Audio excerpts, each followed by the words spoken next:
Hello grade 11s. Today I'm looking at page 101 in your workbooks, the Helix under the heading of Loki.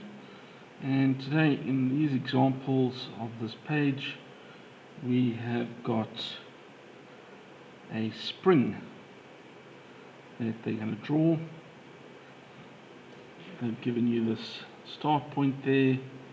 There is O as the start point. Pitch, remember, means how long it is for one turn, is 100 mils. The outside diameter of the spring is 80.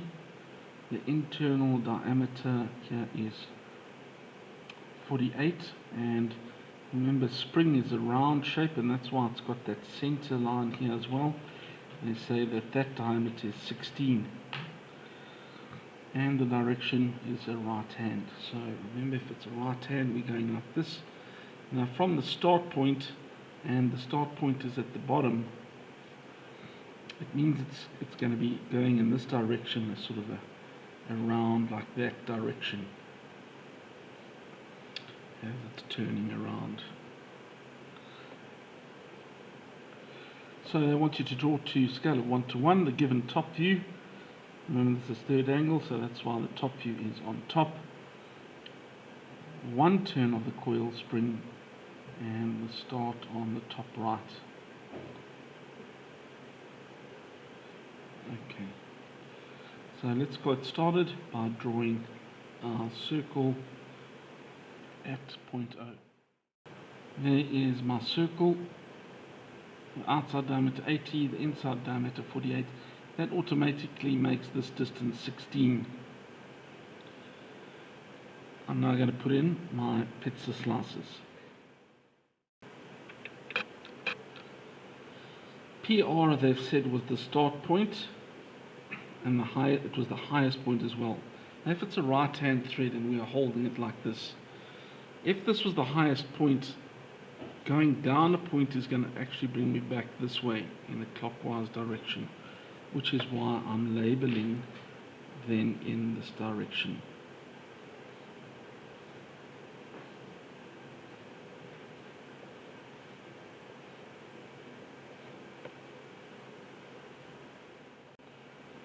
Now the important circle here is your chain line, which is indicating the center of the spring. And it's also very important because these are actually the points that we're going to need to find when we do the actual helix. What I've done so far is I've projected the center lines here, just for the outside ones to start with, and I've marked off my height dimension of 100. Now the height dimension of 100 now gets divided by our 12 segments. Now you'll know that that doesn't come up with a round number, and because it doesn't come up with a round number, we need to use the line division method to draw that. So we're going to take some point over here, mark off 12 equal measurements,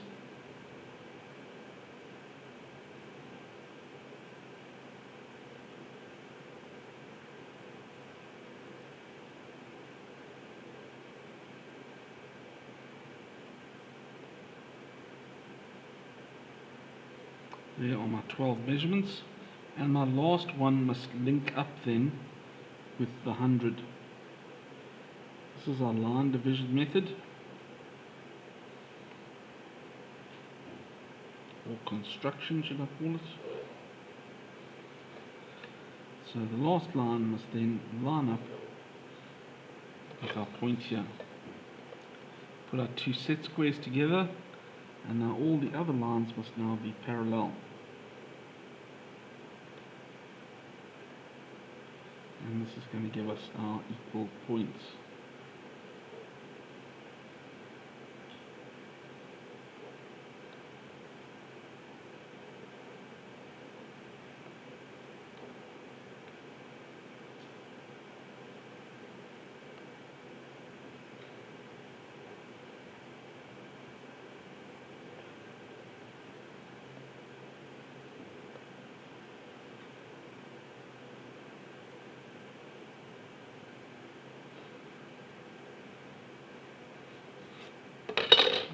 little space there.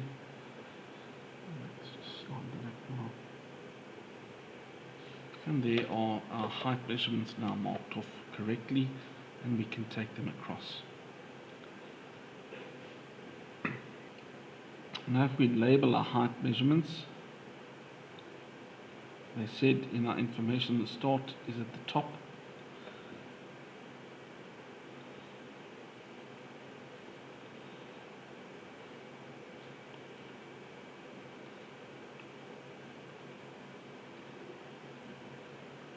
There are our height measurements, and if we followed them down, here is where our first point would be at 0. Now if we went to our next point,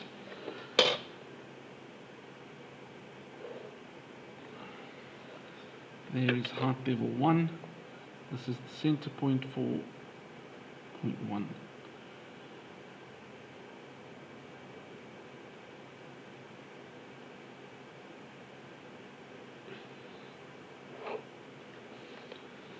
Here's point 2. And here is point 3. Now what do we need to do at each of these points? At each of these points, because this is a spring, it means that it's round. It has got a diameter of 16. So what we need to do here is draw a circle with a diameter of 16. At this point, a circle with a diameter of 16. Next point, diameter of 16 circle, and carry on. And this is where it would be nice if you've got a circle stencil to use. There I have my first 3 points drawn. Should I say the first 4? I'll start point and the next 3. And we're going to follow the same process. From the center point,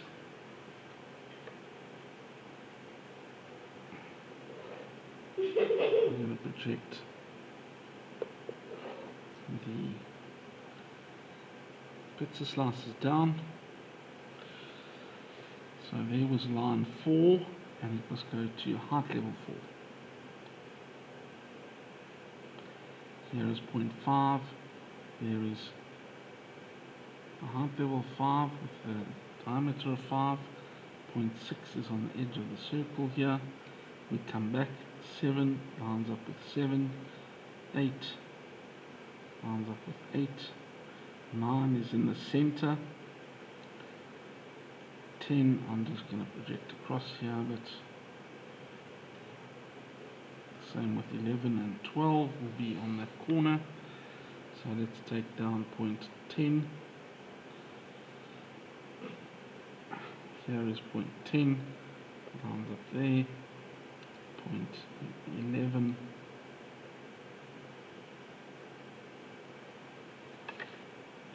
So there are all my points, and once again I'm going to draw circles with this diameter of 16 at each of those points.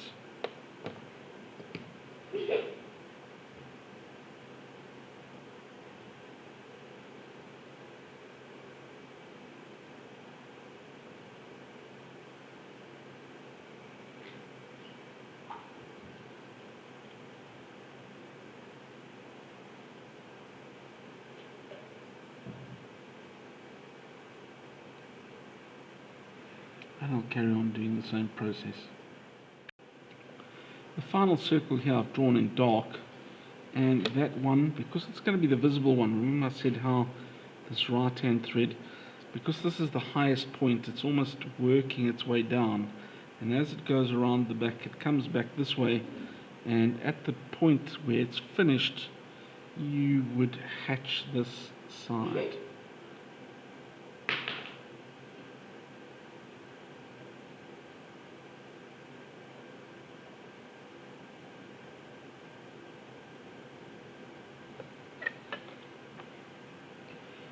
Now what you're going to do is you're going to have to join the outside tangents of the top circle and the bottom circle as it goes around this shape.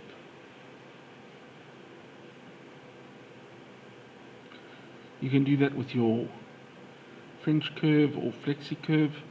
Chances are it's going to remain the same though, where these three middle circles would have a tangent in a straight line, the bottom three a tangent, a slight difference, and then the curve coming around the side. So those three tangents, as you can see, are still a straight line.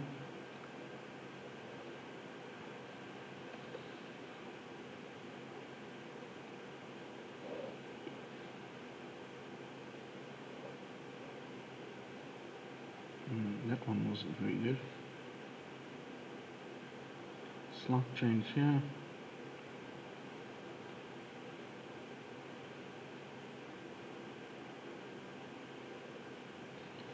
Slight change there. And then the curve.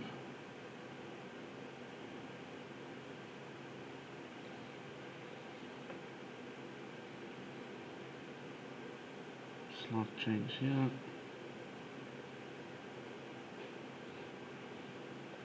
Bit tighter on this side.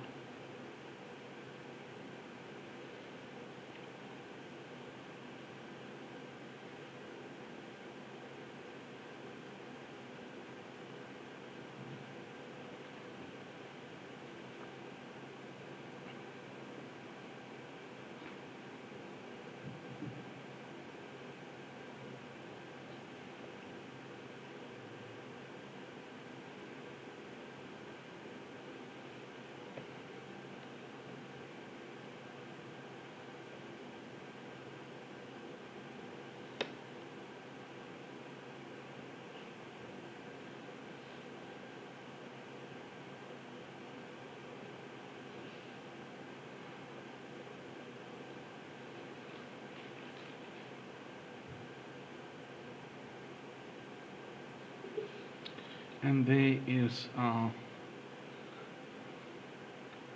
spring finished for the outline. Now remember, because this is a spiral and circular in shape, we're also going to have a center line running down here.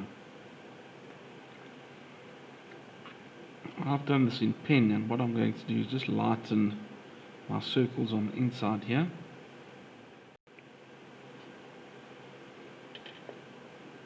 So I can raise this a bit. And there is the center lines, and as I said, I lightened my circles a little bit there. And that's the end of the drawing on the left hand side of the page of page 101.